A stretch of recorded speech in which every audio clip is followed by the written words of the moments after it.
Assalamualaikum warahmatullahi wabarakatuh. Kami dari kelompok 6 akan mempresentasikan hasil diskusi kami yang berjudul Esensi bermain bagi anak usia dini. Pada hakikatnya semua anak suka bermain. Hanya anak-anak yang sedang tidak enak badan yang tidak suka bermain. Mereka menggunakan sebagian besar waktunya untuk bermain, baik sendiri dengan teman-temannya maupun dengan orang lain. Bentuk permainan juga beragam. Dan anak di sini sangat suka bermain jika di luar ruangan, dan mereka sangat senang apabila kita sebagai orang dewasa tidak melarangnya. Kemudian esensi bermain adalah aktif. Pada hampir semua anak aktif secara fisik maupun psikis. Anak melakukan eksplorasi, eksperimen, dan ingin tahu tentang orang, benda yang ada di sekitarnya, serta hewan-hewan ataupun tumbuhan-tumbuhan yang ada di sekitar lingkungan tempat tinggalnya.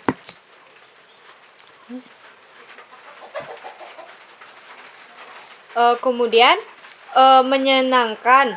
Kegiatan bermain sangat menurut anak usia dini sangatlah menyenangkan, dan tujuan bermain adalah untuk bersenang-senang.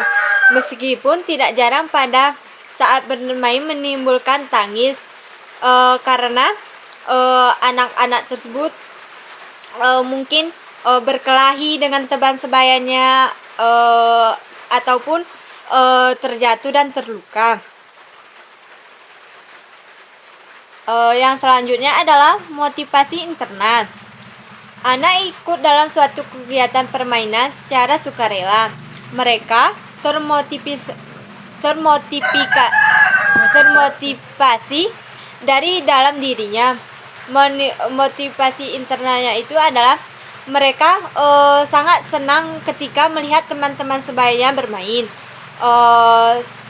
Kemudian mereka juga dalam benaknya ingin bermain. Maka kita sebagai orang tua tidak boleh melarang anak agar anak lebih aktif dan lebih pintar dalam mengenal lingkungan yang di sekitarnya. Selanjutnya dilanjutkan oleh teman saya. Selanjutnya saya akan menjelaskan. Menurut teori klasik, kegiatan bermain terjadi karena beberapa hal. Yang pertama, surplus energi. Di sini surplus energi ini sehingga anak-anak perlu bermain untuk mengeluarkan kelebihan energi. Yang kedua, reaksi dan redaksi untuk mengembalikan energi yang digunakan untuk melakukan aktivitas. Jadi di sini anak-anak butuh istirahat ketika saat bermain.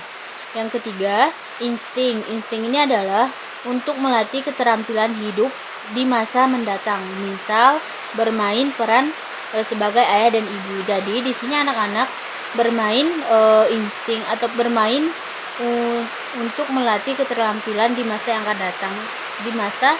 akan datang.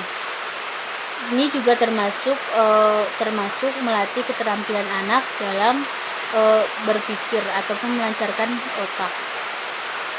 Yang selanjutnya, menurut teori modern dapat ditinjau dari 3 pandangan. Yang pertama, teori psikonalistik. Yang kedua, teori perkembangan kognitif. Yang ketiga, teori perkembangan kultural.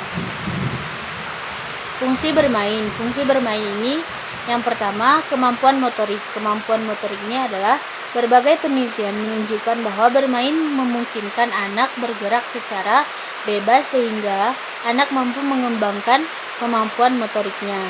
B. Kemampuan kognitif. Kemampuan kognitif menurut Piaget, anak belajar memahami pengetahuan dengan berinteraksi melalui objek yang ada di sekitarnya. C. Yang selanjutnya, kemampuan efektif.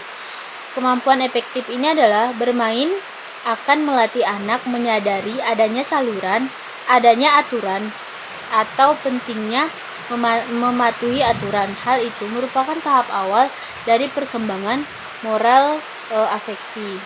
Yang selanjutnya, kemampuan bahasa. Pada saat bermain, anak juga menggunakan bahasa, baik untuk berkomunikasi dengan temannya maupun sekedar menyatakan pikirannya. Jadi, bahasa sangat penting dalam bermain. Yang selanjutnya, kemampuan sosial.